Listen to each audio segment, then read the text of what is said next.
Hello, students. Today, I will be sharing part one of Explorer's First Contact and Rivalries notes.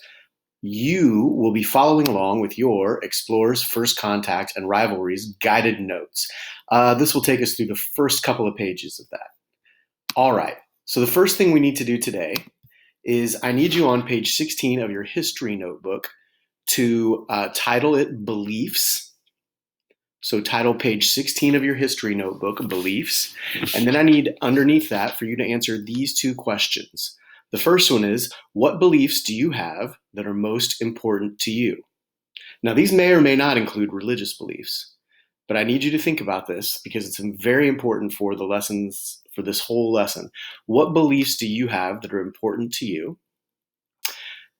And then underneath that, I need you to write a little bit about this. How important is it to you that people around you believe the same things as you? How important is it to you that people around you believe the same things as you? You should pause this now while you do this on page 16 of your notebook. All right, let's continue.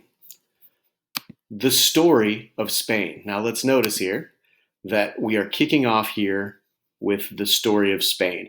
And for the most part, a lot of these notes are fill in the blanks. And then there's a few times where I'm going to ask you a question about what's going on. But for the most part, these are fill in the blank notes as I explain the story, in this case, the story of Spain. So after Columbus and his voyages, Spain took over. And what I mean by that is that they took over much of North and South America and much of the prestige of Europe. And what I mean by that is they became the richest country on the block. From the 1490s to the 1530s, they explored and controlled much of North, Central, and South America.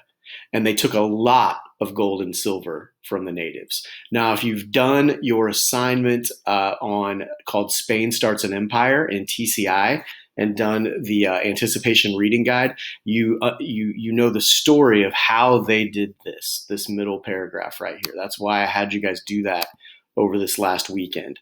If you didn't do that, you still need to, and then this is what you're going to find out how they did this. Now, eventually, we know Spain was a top dog country, but also Portugal was a top dog country in Europe in the late 1400s. And eventually a dispute develops between these two over land. Let me explain how that happened. So you've got this map here of the world, and here in red is Spain, and Portugal is like part of, it's on the edge of Spain here. And notice Portugal is the one that's actually more around the sea, at least the Atlantic Ocean. And Portugal was known for having really, really good sailors. And Portugal developed some sailing techniques and some sailing instruments in the 1400s that made them the world's greatest sailors. In fact, they had schools for navigation that no other European country could touch. And Spain was sort of swimming in its wake when it came to that. Now, Portugal knew that it had a way to get to the good mall. And when I say the good mall, I mean the Indies. And in this case, what we're talking about is where China, India, and Indonesia come together that had all the good stuff that people in Europe wanted once they had been exposed to it during the Crusades. This stuff had been coming to the Middle East over land routes and over slight sea routes through the Red Sea and over the land here for 200 or 300 years, ever since Marco Polo had made the journey all the way to the east. They had found ways to get stuff over here, but every country in Europe knew that if it could be the country that could sail big boats over to the good mall and get all the stuff that everybody wanted, like jewels, like silks, like cottons, like exotic spices. If they could get that stuff and get it back to Europe, they could make fat cash, lots of gold and silver, selling it to the people of Europe. And that's how you really win the mercantilism game, the economic system of the time. So the two leading countries were the two main sailing countries in the late 1400s were Spain and Portugal. And Portugal actually found a way to get all the way over to the good mall in the late 1480s and early 1490s is when they were really trying. They finally did it. They finally did it. Also, one of those times, while they were doing that, one of their ships from Portugal, which is in black here, blew off course and blew across the Atlantic Ocean and landed on land. Now, this was after Columbus's first voyages over here in the Caribbean islands. And so by this point, Spain had already started to explore these areas in the mid 1490s, and Portugal then lands over here on the edge of what is now Brazil, and they start exploring and they start heading north. And it's not long before they run into each other, like, "What are you doing here? What are you doing here?" And there's a whole kerfluffle. Because Spain is convinced that any land that's this direction is theirs, and Portugal is convinced that any land that way should be theirs too. And neither one of them asks the natives whose the land should be.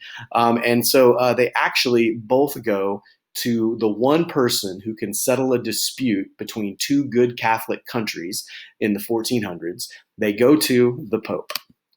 So there's a dispute over who should have North and South America, the New World, and Spain and Portugal uh, go to the Pope, who is the head of the Roman Catholic Church.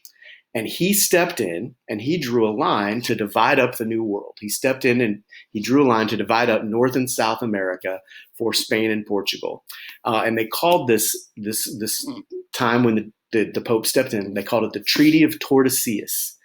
And when the Pope drew this line, this is what it looked like at first.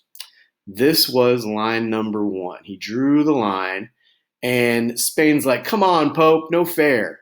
Like, they complained. It's not because the agreement was supposed to be that Portugal got all of the New World on the east side of this line, which is over here, and Spain got all of it on the west side. And you can look and see how much there is. But keep in mind, they did not know really that much of this was there. They'd only explored the coast of South America, and they were convinced that the Pacific Ocean and the Indies must be right over here somewhere. And they hadn't really touched on any of North America at this point. So when he drew that line, Portugal complains. But when the Pope says, "All right, I'll redraw the line," he redraws it and he moves it about to here, and Portugal's cool with it. Now, why do you think Portugal was happy with their situation? Why, excuse me, why do you think that this movement of the line this far, just to here, made Portugal happy? As you're thinking about that, remember what their goal was in this whole thing, what they were looking for, and remember what they had already done. So as you're thinking about that, I believe there's room on your guided note sheet to answer yes. Here on page 2. Why do you think Portugal was happy with this arrangement? Think about what their goal was and what they already had. There's room for you to answer that. So go ahead and pause. Think about what they already had and what their goal was, and see if you can figure that out. Okay? Go ahead and pause and write in your answer.